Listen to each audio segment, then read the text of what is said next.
పడాన్చెరు నియోజకవర్గం ఇస్నాపూర్ మున్సిపాలిటీ పరిధిలోని చిట్కుల్ గ్రామంలో టీఆర్ఎస్ పార్టీ బలపరిచిన 6వ వార్డు కౌన్సిలర్ అభ్యర్థి బ్యాగరి వెంకటేష్ నామినేషన్ దాఖలు చేసిన అనంతరం ప్రజలను ముఖాముఖిగా కలుస్తున్నారు. ఈ సందర్భంగా మాట్లాడుతూ టీఆర్ఎస్ ప్రభుత్వం అమలు చేసిన సంక్షేమ పథకాలే తన విజయానికి ప్రధాన ఆధారమని, ప్రజల ఆశీర్వాదంతో గెలుస్తానని నమ్మకం ఉందని తెలిపారు. తలారి ఆంజనేయులు, మాజీ ఎంపీపీ గొల్ల శ్రీశైలం యాదవ్, గడిల శ్రీకాంత్ ఆశీర్వాదం మద్దతుతో విజయం సాధిస్తామని తెలిపారు. ఈరోజు చిట్కుల్ గ్రామంలో ఇస్నాపూర్ మున్సిపాలిటీ నుంచి 6వ వార్డు అభ్యర్థిగా శ్రీ బ్యాగరి వెంకటేష్ అని నేను టీఆర్ఎస్ పార్టీ నుంచి పోటీ చేస్తున్నా.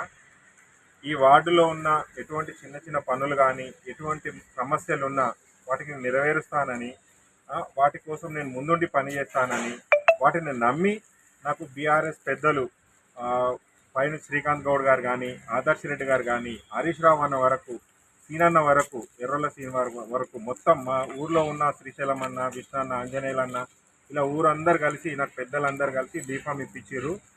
బీఆర్ఎస్ తరఫు నుంచి పార్టీ టికెట్ తీసుకుంటూ 6వ వార్డు అభ్యర్థిగా, మున్సిపల్ అభ్యర్థిగా పోటీ చేస్తున్నా. నా ఎంబడి ఉన్న ఈ కార్యకర్తలందరూ కూడా నా ఓటర్లే. వీళ్ళ ఎంబడి కూడా నేను తీసుకొచ్చింది కాదు. వాళ్ళు స్వచ్ఛందంగా నా ఎంబడి తిరుగుతూ నా కోసం పనిచేస్తున్నారు.